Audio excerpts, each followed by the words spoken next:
తెలుగుదేశం గెలిపించుకొని ఈ తెలుగుదేశం గెలవడానికి కారణం ఎవరంటే పవన్ కళ్యాణ్ ఏకైక వ్యక్తి. ఈ పవన్ కళ్యాణ్ నరేంద్ర మోడీ దగ్గరికి వెళ్ళేసి చంద్రబాబు నాయుడికి ఆయనకు కొన్ని ఏమన్నా సంబంధాలు ఇలిగేషన్స్ ఉన్నా గానీ దగ్గరికి పోయి ఈయనైతే బాగుంటది, ఆంధ్రప్రదేశ్ లో నేను ఆయనకు తోడుగుండి మా కూటమి అయితే మేము సక్సెస్ అవుతామని చెప్పి తెలుగుదేశాన్ని గెలిపించిన ఏకైక వ్యక్తి ఎవరంటే పవన్ కళ్యాణ్. జూనియర్ ఎన్టీఆర్ అలాంటి చెత్త మనుషులు కాదు. జూనియర్ ఎన్టీఆర్ ఉన్న విలువ కూడా పోగొట్టుకున్నాడు. ఇవాళ ఆంధ్రప్రదేశ్ కు ఇంత ఘన విజయం సాధించిన కుడి భుజం ఎవరంటే పవన్ కళ్యాణ్. సరే, పవన్ కళ్యాణ్ గారిని అంటే అసెంబ్లీ గేట్ కూడా దాటినామని అని చెప్పి చాలా మంది అన్నారు.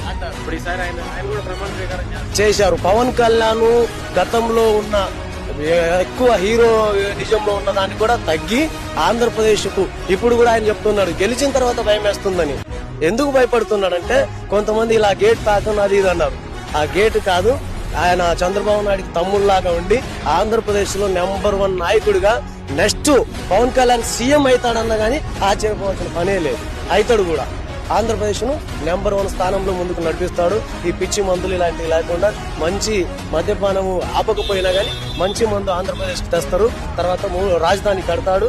తర్వాత పోలవరం పూర్తి చేస్తాడు, వెలుగొండ చేస్తాడు అని చెప్పేసి అందరికీ నమ్మకం ఉంది. చంద్రబాబు నాయుడు అయితే నిరుద్యోగం కూడా మంచి పొజిషన్ లో నిలబెడతాడు, ఒక విజనరీ లీడర్ లాగా చేస్తాడని చెప్పేసి నమ్మకం.